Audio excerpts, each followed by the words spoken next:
मेरी सुबह से इंतजार कर रही होगी। आज सुबह से थोड़ी कर रही है, कल सुबह से कर रही होगी। मैं तो शाम को पहुंचूंगी कल, लेकिन कल सुबह से इंतजार कर रही होगी। इसका मतलब सिंस नहीं, फ्रॉम आएगा। पहला केस, पहला प्रॉब्लम। दूसरा प्रॉब्लम है फ्यूचर कॉन्टिन्यूअस नहीं होगा। फ्रॉम प्लस टाइम है तो फ्यूचर परफेक्ट कॉन्टिन्यूअस होगा, विल हैव बीन। टेंस भी मिस्टेक था और टाइम भी मिस्टेक है। मतलब कल सुबह से मेरी माँ इंतजार कर रही होगी। देखो फ्यूचर के कॉन्टिन्यूअस की बात हो रही है और परफेक्ट की बात हो रही है। कब से? स्टार्टिंग पॉइंट ऑफ टाइम दिया है और वो फ्यूचर का, इसलिए फ्रॉम आया। जब तक मैं घर पहुंचूंगी, 5 घंटे से मैं गाड़ी चला रही होंगी। फ्यूचर में जब पहुंचूंगी तब मेरी गाड़ी चलाते हुए 5 घंटे हो जाएंगे। I shall have been driving for 5 hours. 5 घंटे से गाड़ी चला रही होंगी। I shall have been driving for 5 hours. हो गया? देखो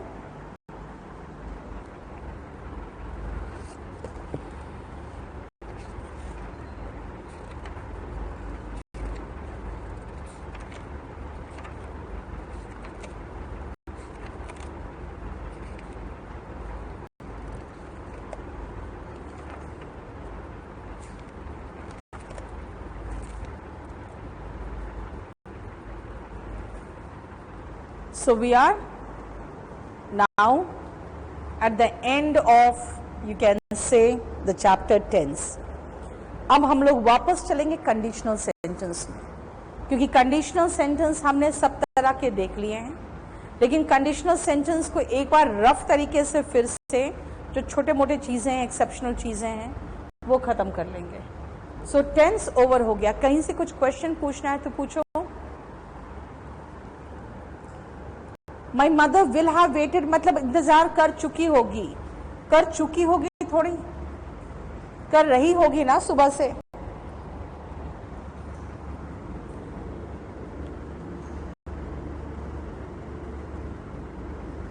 कंडीशनल सेंटेंस हम लोग पूरा ऑलमोस्ट कर चुके हैं, इसलिए आप कंडीशनल सेंटेंस में आप ऐसे लिखना,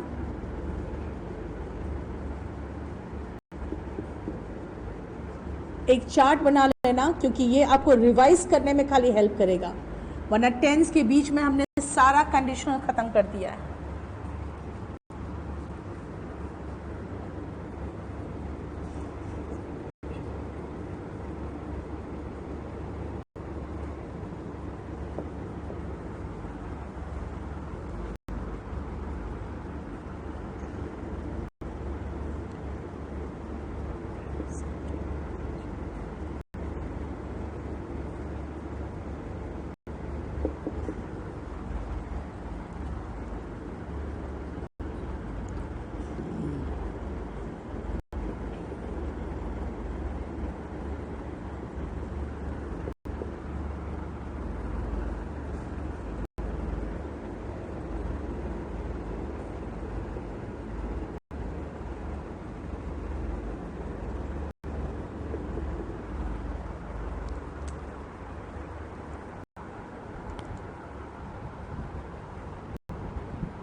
Harman, I will have driven चलेगा बिल्कुल। 5 घंटे गाड़ी चला चुकी होंगी। आई शैल हैव ड्रिवन होगा बेटा। अभिनव, ड्रिवन कर दो बस, ठीक है। ही हैड बीन प्लेइंग ट्रुएंट्स, ठीक है, चलेगा।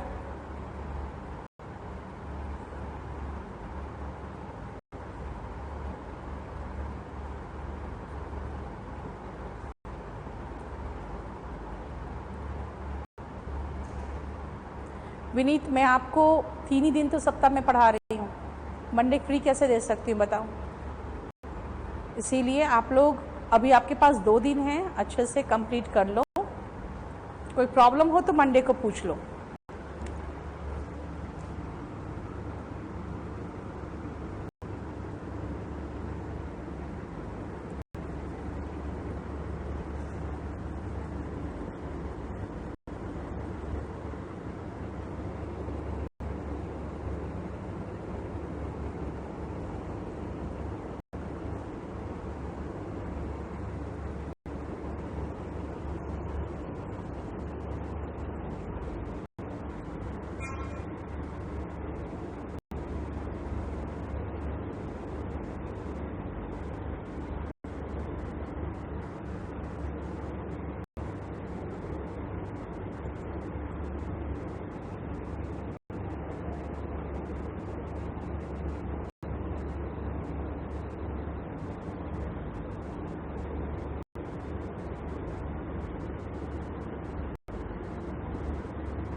हो गया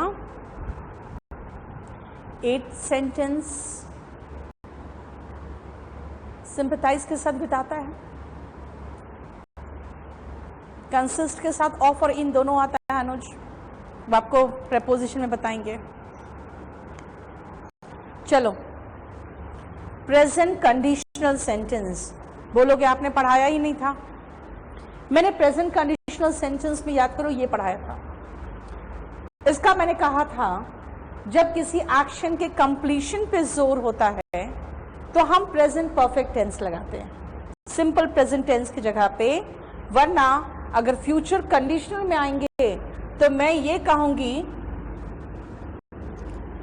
she will not leave for office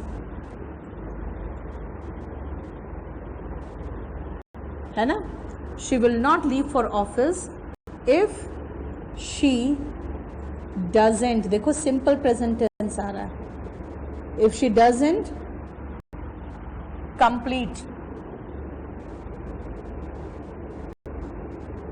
her house hold work या चोर्स, जो लगा दो मैं वर्क लगा देती हूँ। यानी याद करो मैंने कहा था इफ वाले भाग में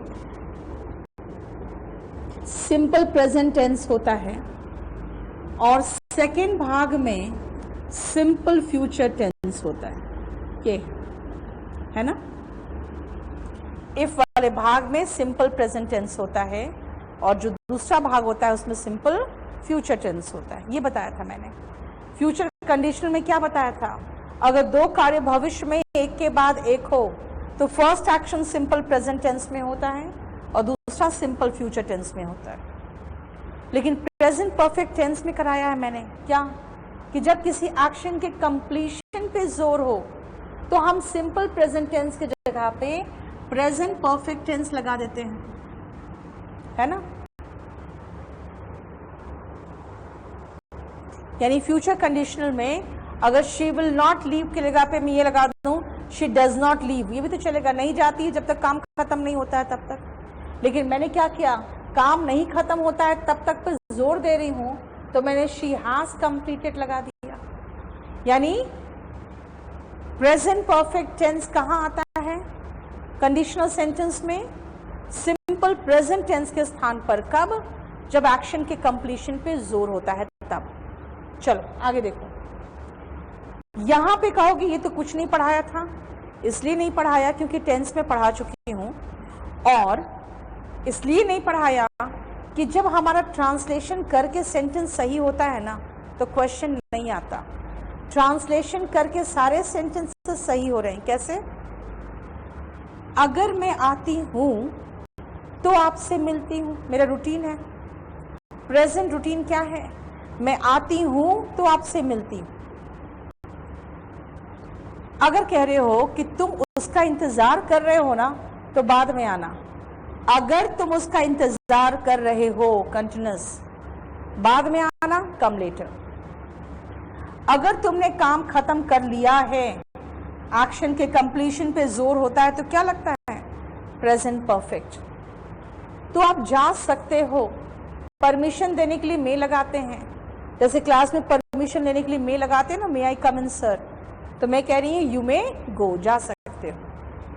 और अगर दिल्ली में आप 10 सालों से रह रहे हो, if you have been living in Delhi for 10 years, तो आपको जरूर सारे रास्ते मालूम होंगे, जरूर होंगे, तो must be aware, strong possibility के लिए मस्ट लगाते हैं। आप देखो यहाँ पे क्यों नहीं पढ़ाया, द रीजन इज टेंस पढ़ाया ना, टेंस पढ़ाया, टेंस पढ़े और सारा सेंटेंस सही हो जाएगा।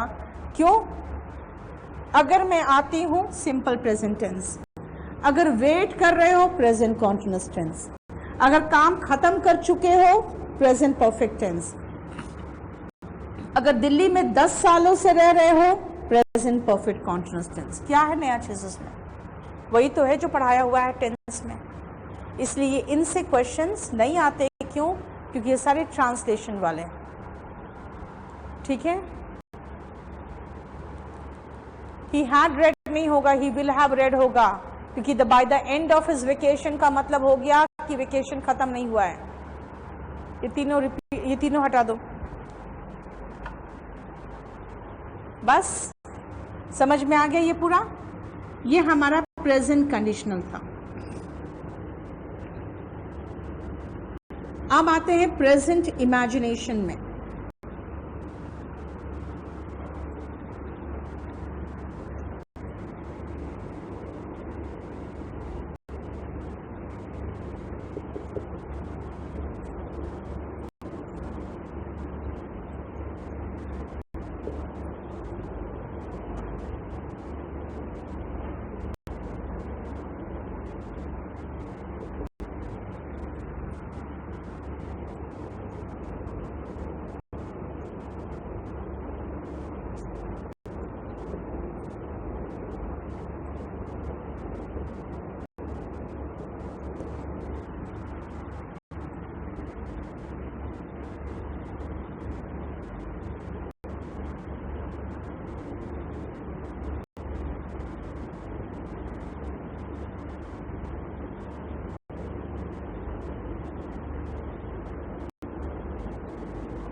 ये तीनों हम लोग कर चुके हैं।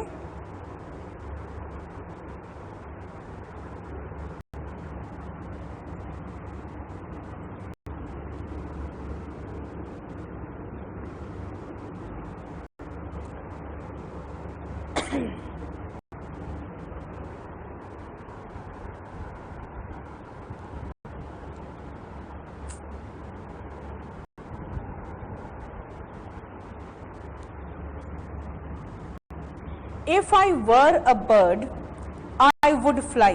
देखो ध्यान से, If I were a bird, इसमें हमने कहा है अगर मैं पंछी होता, पोजीशन की बात है। अगर हमारे टीम में या हमारे पास धोनी होता, पोजीशन की बात है। और अगर तुम उस पर खड़े हो जाते ना तो टूट जाता वो।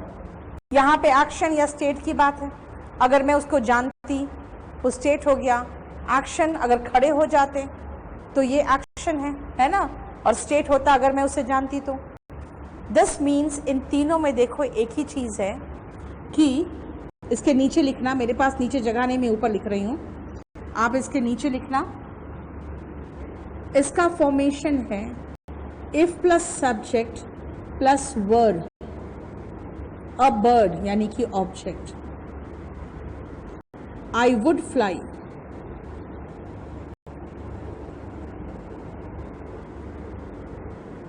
है ना, ये इसका स्ट्रक्चर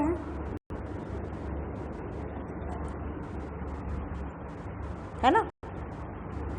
लेकिन अगर आप चाहो ना तो इसको आप ऐसे भी लिख सकते हो, इफ हटा दें, हम इफ हटा दिए तो बनेगा were I a bird I would fly.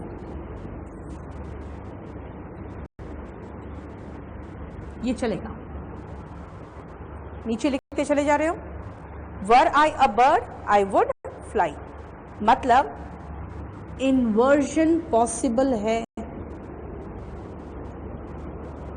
Inversion possible if we remove if. अगर इस इफ को हटा दोगे ना तो इन्वर्जन में वाक्य आ जाएगा। हमन इसका है this has turned out, present perfect tense है वो, हैज लगाओगे। अब आप आओ, देखो यहाँ पे क्या कहा मैंने कि अगर मैंने इफ हटा दिया ना तो इफ हटाने पर वर उठ के आगे चल गया। देखो क्या किया मैंने, क्या बोला, इसके नीचे फिर से लिखना। कौन सा फॉर्मेशन, मैंने कहा इफ हटा दिया तो ये जो वर है ना, यहां से उठ के सब्जेक्ट के पहले चला जाएगा, राइट? यानी कि जो लिखा है मैंने उसके नीचे ये यहां लिख दो। फिर से नीचे फॉर्मेशन अलग से बनाना, मैंने तो सिर्फ चेंज करके लगा दिया, आप अलग से लिखोगे नीचे।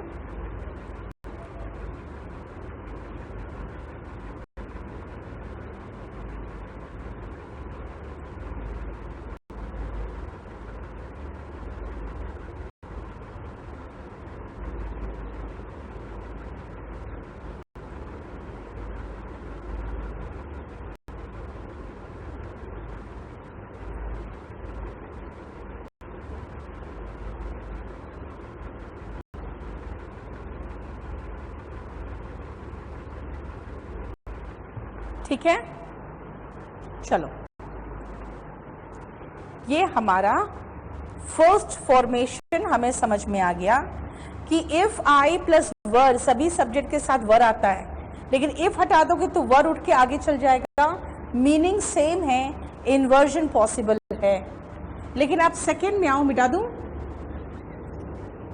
चलो उतार लो फटाफट। सेकेंड में आओ, इफ वी हैड धोनी, यानी फॉर्मेशन है इफ वी हैड, धोनी मतलब object, we would plus verb का बेस फॉर्म, ये फॉर्मेशन इसके नीचे लगाओगे। लेकिन ध्यान रखना इसमें इन्वर्जन नट लगाना, not possible. Had I Dhoni क्या होता है ना? यानी पहला में इन्वर्जन पॉसिबल था, दूसरा में इन्वर्जन पॉसिबल नहीं है।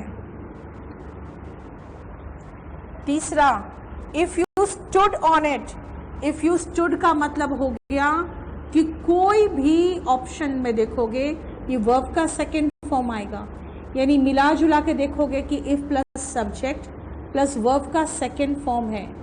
वर्ब का कोई भी सेकेंड फॉर्म लगाते हैं, किसको छोड़कर? वॉस को छोड़कर, बस subject plus would plus verb का बेस फॉर्म, ये है इसका स्ट्रक्चर। और अगेन ध्यान रखना इसमें भी इन्वर्जन नॉट पॉसिबल, इसमें भी इन्वर्जन पॉसिबल नहीं है। हो गया तीनों केस खत्म। प्रेजेंट अनरियलिस्टिक का देखो,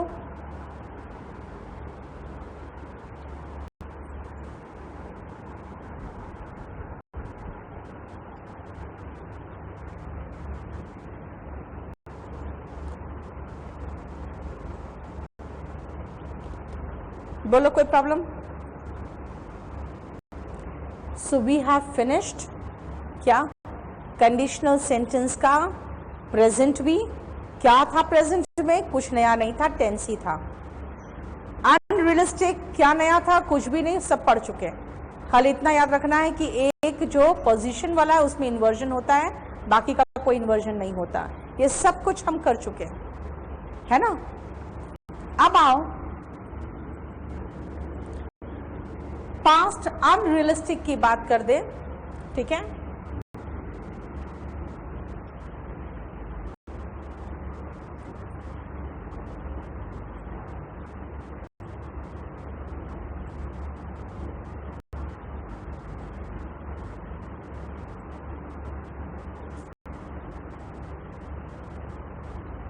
चलो पास्ट अनरियलिस्टिक की बात करें।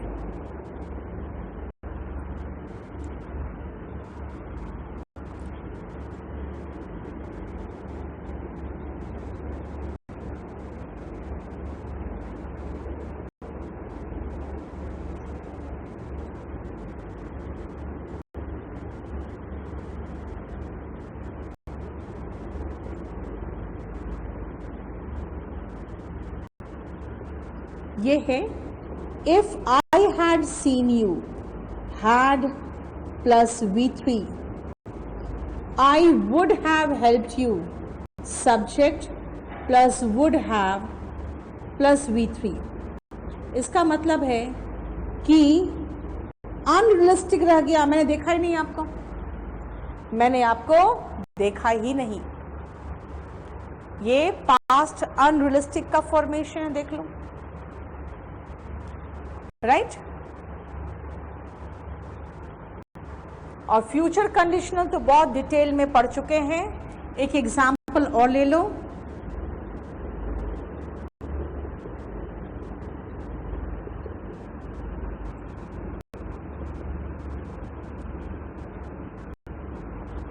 मतलब इफ वाले भाग में सिंपल प्रेजेंट होगा और सेकेंड भाग में सिंपल फ्यूचर होगा। ये हो गया।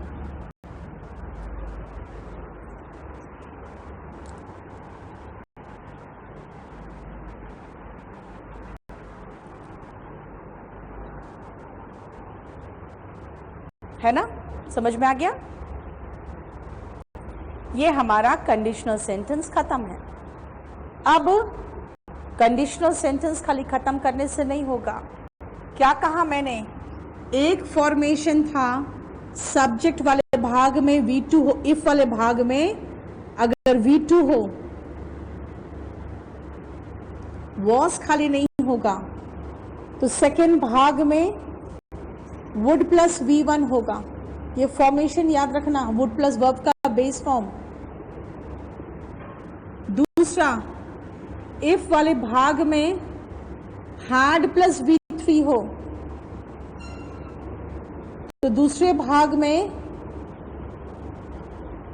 वुड हैव प्लस V3 होना चाहिए, ये भी मत भूलना। और तीसरा इंपॉर्टेंट पोर्शन क्या कहा? इफ वाले भाग में सिंपल प्रेजेंट तो दूसरा में सिंपल फ्यूचर। ये तीन पोर्शन नहीं भूलोगे। आज जाके आप वॉल्यूम 1 में टेंस और कंडीशनल सेंटेंस देख लेना। अभी कंडीशनल सेंटेंस के मैं कुछ एक्सेप्शंस पढ़ाऊंगी, बस ये देख लेना। उसके बाद 1000 डिटेक्टिंग एरर में और 900 सेंटेंस इंप्रूवमेंट में देख लेना, ठीक है।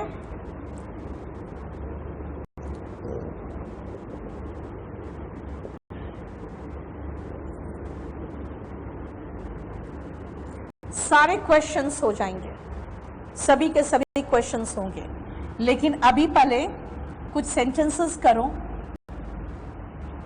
कुछ एक्सेप्शन वाले सेंटेंसेस हैं, पहले वो मैं खत्म करा दूं आपको।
इफ वी हैड धोनी का मतलब होता है कि अगर हमारे पास धोनी होता तो। ऐसे देखते हो आप पाकिस्तान टीम को देखो, पाकिस्तान टीम यही सोचता रहता है, पहले सोचता था अगर हमारे पास धोनी होता तो, आज सोचता रहता है हमारे पास विराट होता तो। इसका मतलब वो यही इमेजिन करता करता उसकी जिंदगी बीत रही है। वही चीज था if we had Dhoni. He has given a lot of document to read before the presentation tomorrow. He has given होगा। The reason is presentation tomorrow है और कल की तैयारी करने के लिए आपको बहुत सारे डॉक्यूमेंट्स दिए गए हैं, ठीक है। He has given me. Yes, volume 1 में सारे क्वेश्चंस मिल जाएंगे आपको, प्रीवियस ईयर के ही सारे क्वेश्चंस है यार, और क्या है। आ जाओ पहला, but for your help I would have died. एक चीज देख रहे हो, मैं मर गया होता, नहीं मरा ना, इसमें आ रहा है आई वुड हैव डाइड। लेकिन यहां पर मैंने इतना नहीं लिखा if you had not helped me, मैंने कहा but for your help. But for का मतलब होता है विदाउट, बट फॉर का मतलब हुआ without. Without your help I would have died, ठीक है। बट फॉर का एक और मीनिंग समझ लो, बट फॉर का मीनिंग होता है विदाउट। बट और फॉर अलग अलग तो हम जानते ही थे, एक साथ जब आता है तो विदाउट मीन करता है। अब देखो सही लग रहा है ना, without your help I would have died, आपकी हेल्प के बिना मैं मर गया होता। इसका मतलब ये आधा पार्ट कंडीशनल है, सबऑर्डिनेट क्लॉज को प्रॉपर फॉर्मेशन कंडीशनल का नहीं दिया गया है। अब देखो सेकेंड, मान लो कहीं मैं गई हूं इंटरव्यू देने और पता चल रहा है कि मैं सबसे ज्यादा क्वालिफाइड थी, सबसे ज्यादा एक्सपीरियंस्ड थी, और क्योंकि मैं एशियन हूं इसलिए मुझे नहीं चुना गया, और वहां पे जिसको चुना गया वो अमेरिकन था और वो मेरे लाइक था ही नहीं, मेरे बराबर कहीं नहीं था। इसका मतलब मुझे नौकरी तो नहीं मिली। तो मैं घर आके ये कहूंगी कि अगर मैं इंग्लिश मैन होती, अगर मैं यूरोपियन होती, अगर मैं अमेरिकन होती ना तो मुझे नौकरी मिल गया होता। अगर मैं अमेरिकन होती, कब का, ये प्रेजेंट इमेजिनेशन है, मैं ये मामला प्रेजेंट इमेजिनेशन की बात कर रही हूं। तो देखो प्रेजेंट इमेजिनेशन वाले भाग में सब्जेक्ट प्लस वर आता है, मैंने लगा दिया। लेकिन नौकरी नहीं मिली, मतलब कब, खत्म मामला है। पास्ट अनरियलिस्टिक है कि मुझे नौकरी मिल गई होती, ये पास्ट का अनरियलिस्टिक है, और पास्ट का अनरियलिस्टिक का फॉर्मेशन क्या था, वुड हैव प्लस V3। इसलिए देखो ये ध्यान से देखो, पास्ट अनरियलिस्टिक है। मैंने अभी तक आपको ये बताया है कि भाई हैड प्लस V3 दिखे ना तो वुड हैव प्लस V3 चुनना, और सब्जेक्ट प्लस V2 दिखे तो वुड प्लस V1 मतलब वर्ब का बेस फॉर्म लगाना। मुझे सब्जेक्ट प्लस V2 दिखा तो मुझे वुड प्लस वर्ब का बेस फॉर्म चाहिए था। लेकिन ये ऐसे कुछ कुछ सेंटेंसेस आपको दिखेंगे जो मिक्स्ड वैरायटी के होते हैं, जो एग्जामिनेशन में जल्दी नहीं पूछते। बस 2 ही क्वेश्चन आज तक पूछे हैं जो मैं आपको लिखवा रही हूं। देखो, अगर मैं अंग्रेज होती, कब होती है, प्रेजेंट। ये थोड़ी कि जब नस्ल उस समय होता और इंटरव्यू देके खत्म हुए तो अंग्रेज नहीं रहते।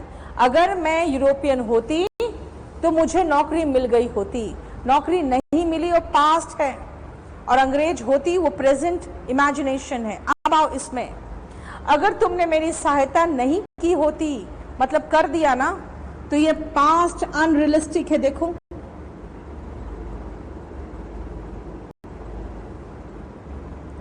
पास्ट अनरियलिस्टिक में क्या आता है, if you hadn't helped me, ये आता है। तो सेकंड भाग ये आना चाहिए था। ये कहां से आ गया, क्योंकि मैं कह रही हूं कि आज मैं जिंदा नहीं होती। आज का मतलब क्या है, प्रेजेंट इमेजिनेशन। इसका मतलब ये जो भाग है वो है प्रेजेंट इमेजिनेशन का। ये 2 ऐसे एक्सेप्शन हैं जो एग्जाम में आए हुए क्वेश्चन हैं, अदरवाइज कुछ नहीं देखना रहता है हमें। हम V2 देखते हैं तो वुड प्लस वर्ब का बेस फॉर्म लगाते हैं, और हैड प्लस V3 देखते हैं तो वुड हैव प्लस V3 लगाते हैं, बस। लेकिन ऐसे मिक्स्ड वैरायटी देखो, अजीब सा लग रहा है लेकिन दोनों सही है।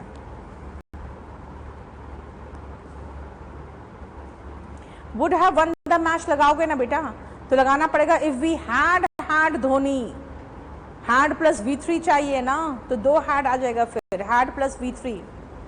अब यहाँ पे हमने जो आपको समझाया कि अगर मैं अंग्रेज होती, यूरोपियन होती, प्रेजेंट इमेजिनेशन है, मुझे ये नौकरी मिल गई होती, नहीं मिली, पास्ट अनरिस्टिक है। अगर तुमने मेरी सहायता नहीं की होती पास्ट में, तो आज मैं जिंदा नहीं होती, प्रेजेंट इमेजिनेशन है।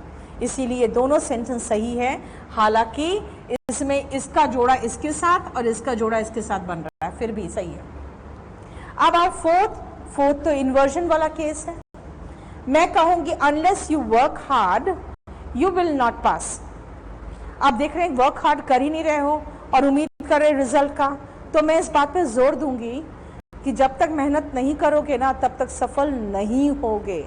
नहीं पर जोर दिया तो नॉट उठ के आगे आ गया। ये नॉट इसके साथ वाला नहीं है। हम लोग पढ़ते हैं अनलेस के साथ नॉट नहीं आता। भाई ये नॉट इसका है ही नहीं, साथ आएगा क्यों नहीं आएगा? ये इसीलिए आएगा क्योंकि ये नॉट इसका भाग है, इसका भाग है। तो आगे आ गया तो गड़बड़ नहीं हुआ, गड़बड़ तो हो गया। तो गड़बड़ का सुधार कैसे किए? गड़बड़ का सुधार किए इसको इन्वर्जन बना के, इसको इन्वर्जन बना दिए तो गड़बड़ सुधर गया। ठीक है,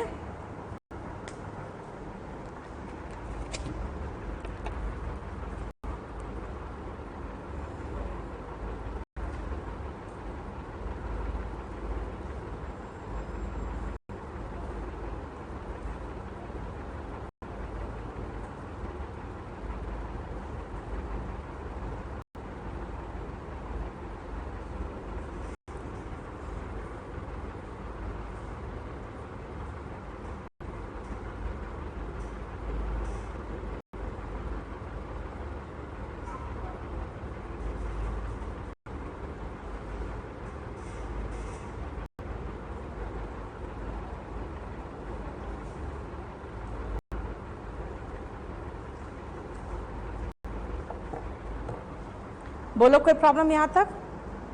अब कंडीशनल सेंटेंस में कहीं से कोई प्रॉब्लम नहीं उठेगा, आप किसी भी जगह से प्रैक्टिस कर सकते हो।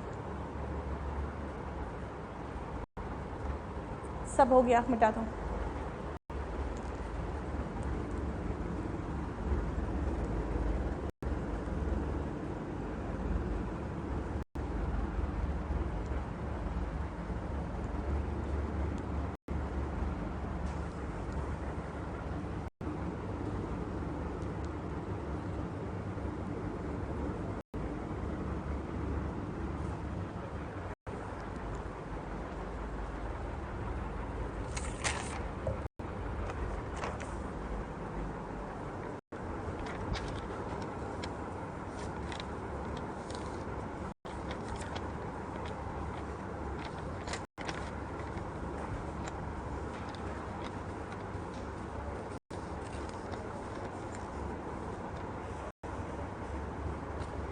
चलो वो कैब में आ जाइए।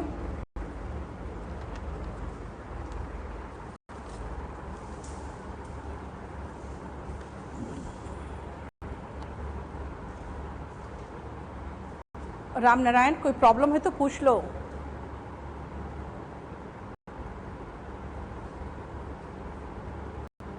The students had given the answer होगा।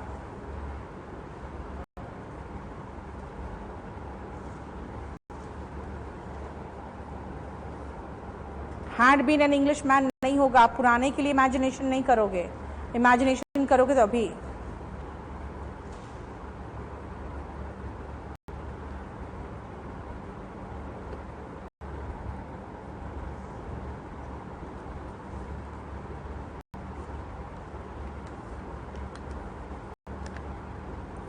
Went slowly and sadly past क्यों होगा? कोमल होगा। The time past slowly and sadly. Went और पास्ट दोनों एक साथ कैसे आएगा? और डियरली लव्ड हर हस्बैंड होगा, डेयरली नहीं, डियरली होगा।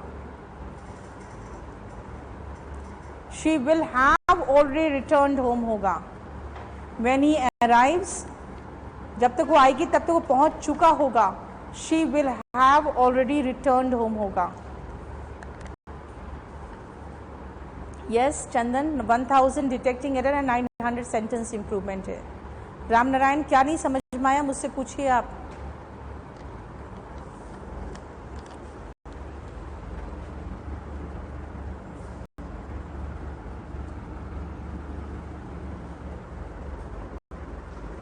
चलो आ जाओ अब क्रिप्टो में।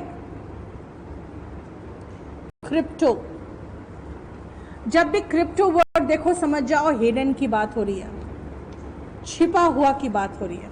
Hidden, something hidden. अब आओ 8 नंबर में, 8th में एक और वर्ड है ग्राफी। जब भी आप ग्राफी वर्ड देखो ना तो समझ जाओ समथिंग इन राइटिंग की बात हो रही है, ठीक है ना, समथिंग रिटन या राइटिंग की बात हो रही है, ठीक है।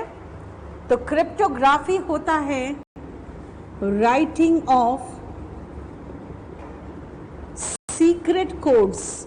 देखते हो हमारे जो जासूस होते हैं,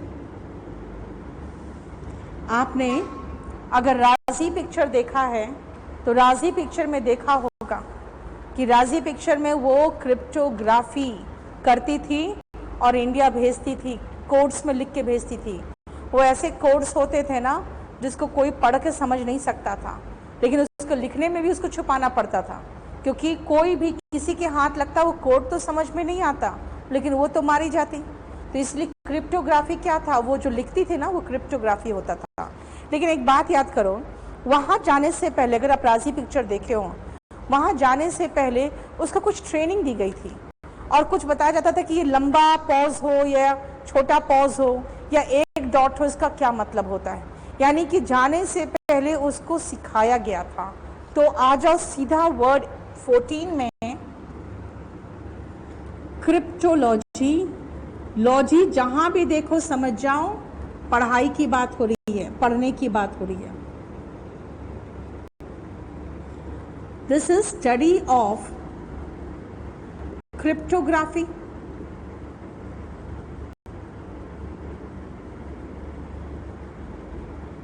यानी वही सीक्रेट कोड्स की जो पढ़ाई होती है ना वो क्रिप्टोलॉजी होता है, और उसी को लिखना है क्रिप्टोग्राफी, ठीक है। नेक्स्ट आओ एनक्रिप्ट।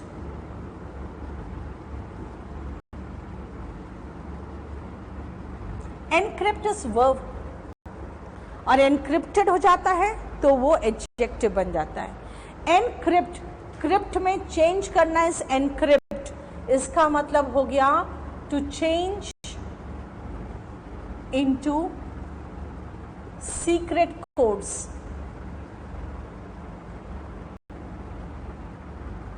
ठीक है, आपके मोबाइल्स में बहुत सारे प्रोग्राम होते हैं एनक्रिप्टेड होते हैं, आप उसको पढ़कर समझ नहीं पाओगे क्योंकि वो सीक्रेट कोड्स में चेंज रहते हैं और आपके मोबाइल पे होते हैं, है ना। 10th में आओ cryptic. So cryptic is hidden, ठीक है। Cryptic is difficult to understand.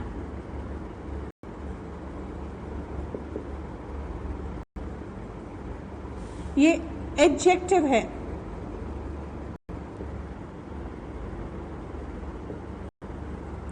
इसका सिनोनिम होता है abstruse.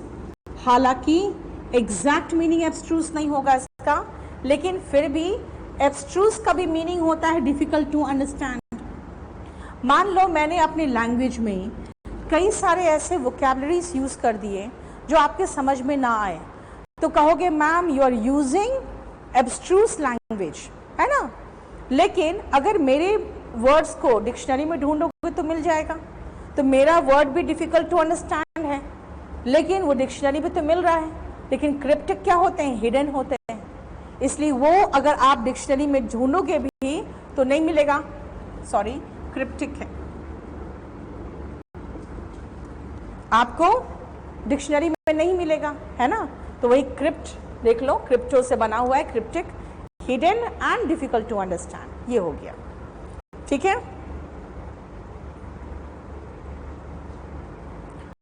Cryptology is 11th one.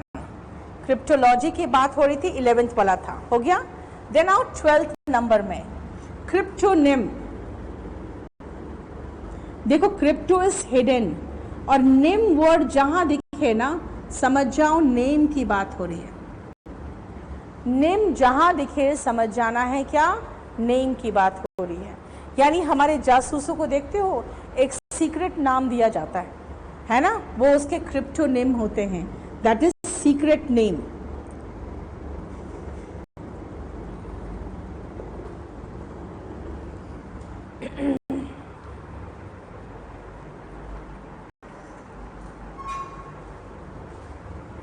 ठीक है, उसी के साथ एक और वर्ड है जो एग्जाम्स में कई बार आए हुए हैं, इसलिए हम लिख दे रहे हैं उसको भी यहां पर, स्यूडोनिम। निम का मतलब नाम है और स्यूडो जहां भी देखो ना समझ जाना फॉल्स की बात हो रही है। इसलिए आजकल सुनते हैं बहुत वर्ड यूज करते हैं स्यूडो सेकुलर, यानी जो दिखाते हैं कि हम सेकुलर हैं, लेकिन वो अपने आप अपने गतिविधि से पता चलता है कि वो एंटी हिंदू होते हैं, तो कहते हैं ये स्यूडो सेकुलर है। तो स्यूडो का मतलब हो गया फॉल्स, तो ये स्यूडोनिम का मतलब क्या हुआ, false name.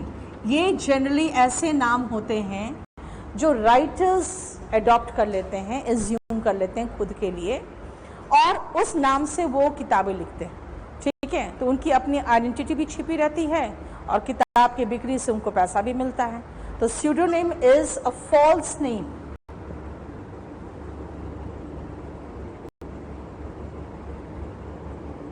Used by an author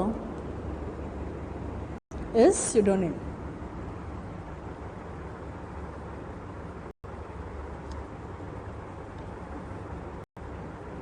ठीक है, नेक्स्ट आओ क्रिप्टोजूलॉजी।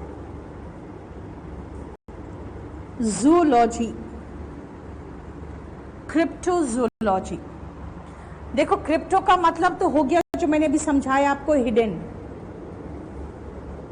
लॉजी का मतलब समझ में आता है स्टडी, और जू का मतलब होता है एनिमल। जू में हम एनिमल ही तो देखते हैं, जूलॉजी में क्या पढ़ते हो, एनिमल्स की तो पढ़ाई पढ़ते हो जूलॉजी में। तो क्रिप्टोजूलॉजी मतलब हो गया कि हिडन एनिमल्स की पढ़ाई। तो हिडन एनिमल्स कौन है, वो एनिमल्स जो इसके बारे में बहुत ज़्यादा जानकारी नहीं है, या फिर वो एनिमल्स जो हमारे कहानियों में तो है, जैसे ड्रैगन थे, यूनिकॉर्न थे, वो थे कि नहीं थे उसके बारे में पढ़ाई, तो वो होते हैं क्रिप्टोजूलॉजी। लिख लो, स्टडी ऑफ एनिमल्स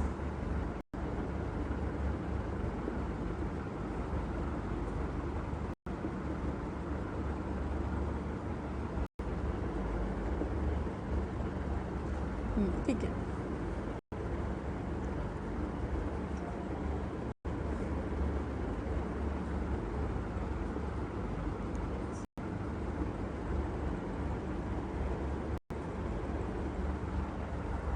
क्रिप्टोजूलॉजी,